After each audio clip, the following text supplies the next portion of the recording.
Good day mga ka-farmlot! It's me again, Olive. I'm back. Welcome po dito sa Lopez, Quezon kung saan maglolocate po tayo ng isang property na may sukat po na 1.6 hectares. So panoorin nyo po tong video na to ha. Ito po ay binibenta po ni seller sa medyo murang price kasi ito po ay medyo napabayaan na, and then at the same time ito po ay walang tanim. So sa mga naghahanap po ng property na hindi maselhan, kumbaga for investment lang, so watch nyo itong video na to, baka sakali magustuhan nyo po ano. So bago tayo umikot, syempre po paki-like, paki-share and subscribe po sa ating YouTube channel, and then paki-pindot na rin po yung ating notification bell para lagi po tayong updated dun sa mga properties po na iba-vlog natin ano. So tara, ano pa hinihintay natin?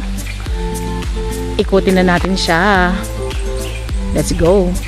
So yan, ikot tayo. Bali, ang property po ay meron pong source ng tubig. So pagpasok ko po ng property, ayan, bumungad po sa akin agad yung pinanggagalingan ng water po ano. So ito po, sa tansya ko, ito ay galing sa bundok. So naagos lang siya patungo rito sa baba kasi medyo may kataasan po yung mga ibang part na katabi nitong property. So naagos po dyan yung tubig. Kaya po nagkakaroon po tayo ng pinakabalong dito sa may pinakababa.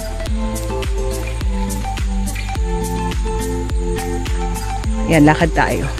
So kagaya ng nasabi ko, halos wala tayong matanaw dito sa property kasi talagang medyo may kasukalan. So si owner po kasi, yung nagmamay-ari po sa ngayon ng property is babae, and then medyo may katandaan na po ano. So hindi na po talaga niya na-abiyad si property. So kung matatanaw po natin, halos lahat nagkukulay green kasi gawa po ng sobrang damo ni property.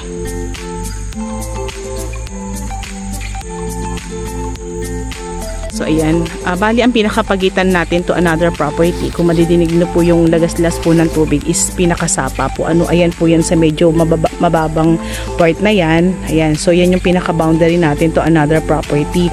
And then kung mapapansin po natin yung mga niyog na yon, yun po ay palatandaan din po na hindi po kasama sa property po yan. Kasi ito nga pong property po natin ay talagang halos wala na siyang tanim.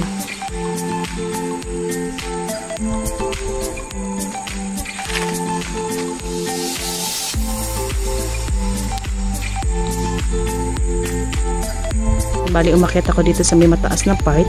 Bali, ang property po ay nasa 100% na slope.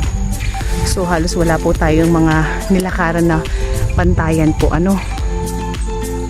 May mga natitira pa namang ilang pirasong niyog, pero hindi na rin po yan nalulukad kasi wala na po talagang nag-aasikaso.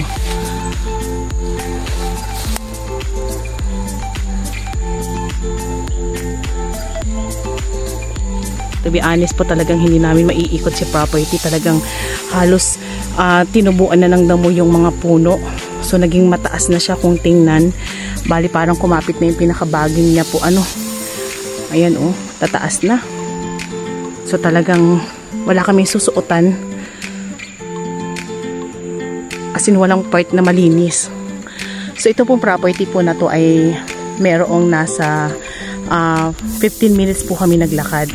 And then yung 15 minutes na yun po ay right of way po ano. So yung right of way po na yun, bali wala naman po tayong i-worry kasi po yung unang parsela po na dadaanan po natin, nakatabi po ng barangay road, is pagmamayari din po ng may-ari ng lupa na ito. And then yun naman pong pangalawang parsela na dadaanan po natin is pagmamayari naman po ng kanyang pamangkin. So wala naman po tayong magiging alalahanin kahit medyo mahaba-haba po yung right of way natin.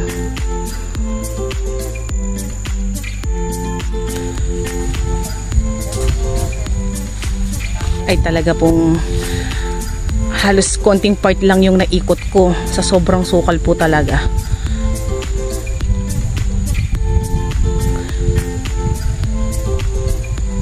So tayo po ay nasa 20 kilometers para makarating po tayo ng pinaka-town proper po ano.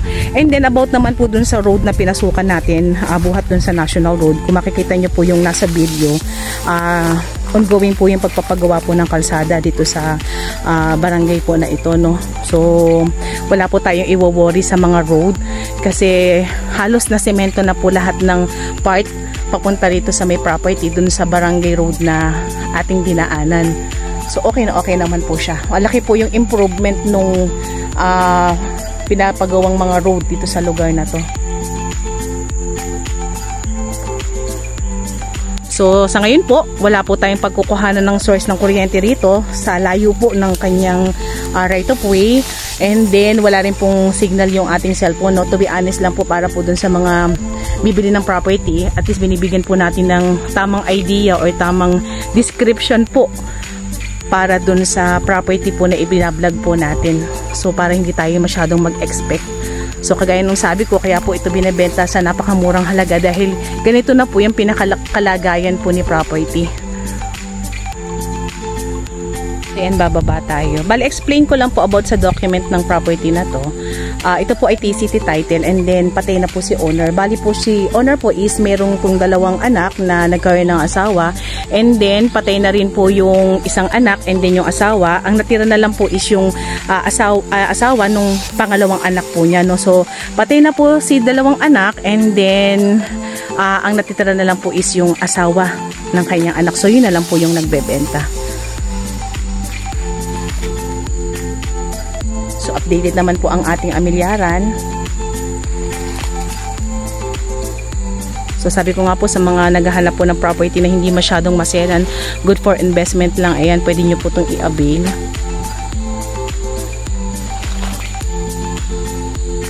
So yan, bago tayo lumabas ng tuluyan sa property, medyo pahapyawan ko lang po kayo or bibigyan ko lang po kayo ng idea po about sa right of way po. So makikita nyo po yung nilalakaran po natin. Ito po yung sinasabi ko po sa inyo na magiging right of way kung saan merong pag-aari po si owner dun sa unahan ng property kung saan nakadikit po siya sa pinaka-barangay road. And then yung second lot naman po na dadaanan po natin is pagmamayari po ng pamangkin niya kung saan naglalakad na po tayo. So yung right of way naman po natin is almost kapantayan, at kung titingnan po natin, kaya naman siyang pasukin ng motor. So wag lang pong medyo uulan, baka hindi tayo makapasok, pero sa ngayon po medyo matigas yung pinakalupa niya, so pwede naman po ipasok si motor. So ito po yung lalakaran po natin nga na nasa 15 minutes. So ipakita ko lang po sa inyo ayan. So ito na po yun, kapantayan naman siya, okay naman siyang lakaran, okay po ipasok ang ating motor.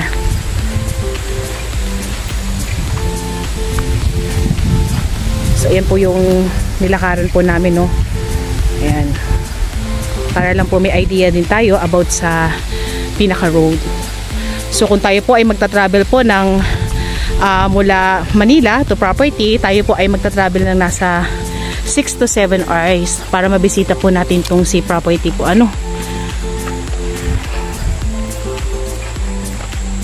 Bali lalabas na kami ng property. Kung sakali po maibigan nyo rin tong property na to, pwede nyo po kami i-message sa aming WhatsApp and Viber na mag-a-appear sa inyong mga screen. So kung meron man po akong hindi nabanggit about this property, meron po kami description box sa baba, so pakiclick na lang din po iyon. So price reveal po tayo mga ka-farm lot. Ito po ay binebenta po ni seller sa halagang 500k. So pwede na po sa price niya kung hindi po tayo maselan sa property. So pwede na rin po ito as investment po.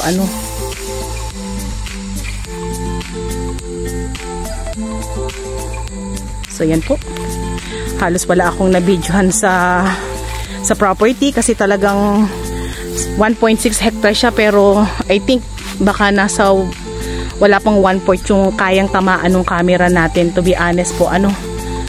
So hindi talaga natin kayang pasukin, medyo delikado po para sa atin. Talagang hindi natin nakikita kung mayroong mga ahas dito sa loob ng property. So yan po, lalabas na po kami ng pinaka farm. So kung gusto niyo pong i-avail to, ready na po kami for reservation. So let's go, uwian na. Thank you for watching.